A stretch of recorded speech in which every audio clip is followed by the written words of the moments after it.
ရိုဟင်ဂျာဆိုတဲ့ဟာစလုံးတစ်လုံးမှမတွေ့ဘူးကျွန်တော်တို့လူငယ်တွေကလူငယ်ပဲရှိသေးတယ်ရှင်းရှင်းပြောမယ်လူကြီးမဖြစ်သေးကျွန်တော်အသက်40လည်းမရှိသေးဘူးဆိုတော့အသက်40ကျော်မှလူကြီးလို့ခေါ်ခံရကျွန်တော်ကလူလက်ပိုင်းဖြစ်နေကျွန်တော်လူလက်ပိုင်းတွေကဒီတမိုင်းတွေလိလာနေတယ်မတွေ့ဘူးကွာအခုလေခင်ဗျားတို့ကျွန်တော်ရိုဟင်ဂျာတွေနဲ့ပတ်သက်လို့ရိုဟင်ဂျာလူမျိုးတွေနဲ့ပတ်သက်လို့စာတမ်းတစ်စောင်နဲ့မိတ်ဆက်ပေးခြင်းပါတယ်ဒီစာတမ်းကတော့ရိုဟင်ဂျာလူမျိုးတွေအကြောင်းတမိုင်းကြောင်းရေးထားတဲ့စာတမ်းမဟုတ်ဘူးဒါပေမဲ့ဒီစာတမ်းမှာဆက်ဆက်ပြီးရိုဟင်ဂျာတွေတည်ရှိမှုအပေါ်မှာကျွန်တော်လေ့လာသုံးသပ်လို့ရတဲ့စာတမ်းတစ်စောင်ပါစာတမ်းကတော့ဒါဆရာဦးခင်မောင်ညွန့်ရဲ့စာတမ်းမှာခေါင်းစဉ်ကရန်ကုန်မြို့ရှိတက္ကသိုလ်အသီးသီးမှကျောင်းသားကျောင်းသူများအကြောင်းလေ့လာချက်၏ရှေ့ပြေးစစ်တမ်းဆိုတဲ့စာတမ်းဖြစ်ပါတယ်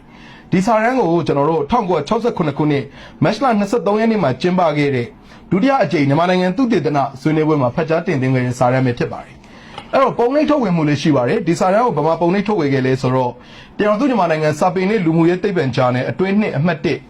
ဇန်နဝါရီလ1969မှာထည့်သွင်းထုတ်ဝေခဲ့တာရှိပါတယ်စာတမ်းရဲ့အကြောင်းအရာဘာလဲဆိုတော့အဲ့ဒီ1965နဲ့66ခုနှစ်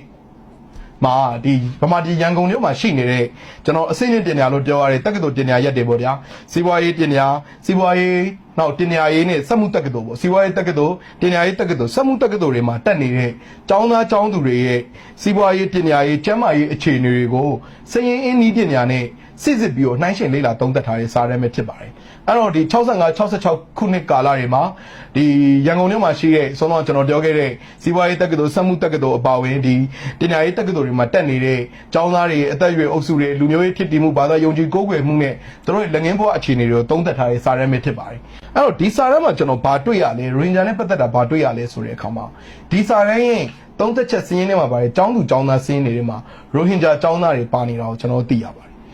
အဲ့လိုပါနေတဲ့အခါမှာလေသူတို့ရိုဟင်ဂျာလို့ပဲအတိမတ်ပြုပြီးတော့ထည့်သွင်းဖော်ပြထားတာဒီလေသမိုင်းမှတ်တမ်းတစ်ခုဖြစ်ပါတယ်ဒီစာရန်ရဲ့ဖော်ပြချက်အရဆိုရင်ကျွန်တော်တို့ဒီစက်မှုတက္ကသိုလ်ဒုတိယနှစ်မှာရိုဟင်ဂျာကျောင်းသား1ဦး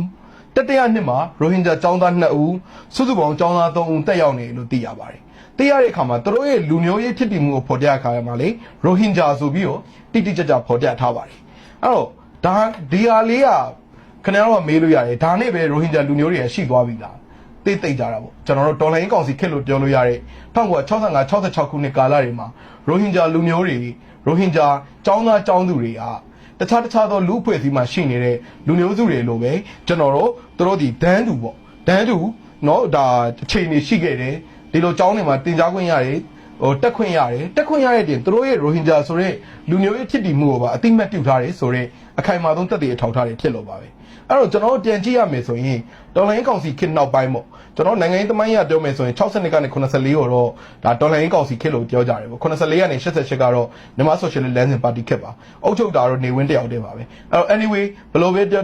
တော်လိုင်းကောင်စီခေတ်နောက်ပိုင်းပေါ့1980နောက်ပိုင်းကြာမှဒါကျွန်တော်တို့ဒီရိုဟင်ဂျာဆိုတဲ့ဝေါ်ဟာရရိုဟင်ဂျာပြည်သူတွေရဲ့အခြေခံရပိုင်ခွင့်နိုင်ငံသားဖြစ်တည်မှုနိုင်ငံသားနဲ့နိုင်ငံရေးအခွင့်အရေးတွေကိုစတင်ပြီးတားဆီးပိတ်ပင်နေအော်တဖြည်းနဲ့ကျွန်တော်တို့အတင်ရဲလာပြီးတော့နေရက်ကနေမောင်းနေထုတ်တယ်ဒီရိုဟင်ဂျာလူမျိုးတွေကိုခိုးဝင်ဘင်္ဂါလီဖြစ်သတ်မှတ်တယ်တရားမဝင်နိုင်ငံသားရဲ့ဖြစ်သတ်မှတ်တယ်စွမ်းတော့ပြောခဲ့သလိုပဲမောင်းနေထုတ်မှုတွေအစိုးရတုံလိုက်တတ်ဖြတ်မှုတွေရွာမီးရှုံမှုတွေကိုကျွန်တော်တို့ဒါဗမာပြည်သမိုင်း250အတွင်းမှာဘယ်သမိုင်းစရုပ်ကဲသမိုင်းနေရာဘယ်နေရာပဲလှန်ကြည့်ခင်ဗျားတို့တွေ့ရမှာပါပဲအဲ့တော့ဒီနေရာမှာကျွန်တော်တို့ထပ်ပြောရမယ့်ကိစ္စဟာဒီလက်ရှိ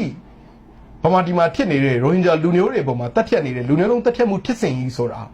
ကဘာပေါ်မှာရှိတဲ့အင်မတန်ရှယ်လျားတဲ့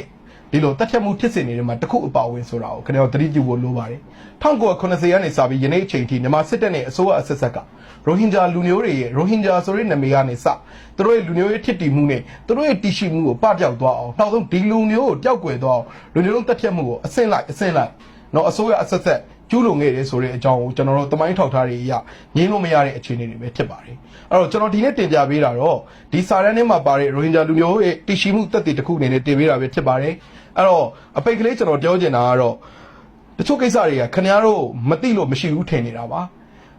သိအောင်လုပ်ကြပါသိအောင်ဘယ်လိုလုပ်ရမလဲခင်ဗျားတို့ရဲ့အသိဉာဏ်မဟုတ်ဆက်ဝင်ကိုချဲ့ထွင်ကြပါအသိဉာဏ်မဟုတ်ဆက်ဝင်ကိုချဲ့ထွင်ပြီးတော့လူသားချင်းဆိုတဲ့အနေပေါ်မှာအခြေခံပြီးတော့တမိုင်းအချက်လက်တွေကိုဘာအစမ်းမပါတဲ့စိတ်ရင်းနဲ့ပဲတစ်ချက်ကြည့်ရင်ဘာမှဒီမှာရိုဟင်ဂျာတက်တနာကိုဖြေရှင်းဖို့အတွက်ခရီးတစ်ခုအတော်ပေါက်လာပြီလို့ပြောရင်းနဲ့ပဲကျွန်တော်ညီကုန်းချုပ်လိုက်ပါတယ်အားလုံးကျေးဇူးတင်ပါတယ်ခင်ဗျ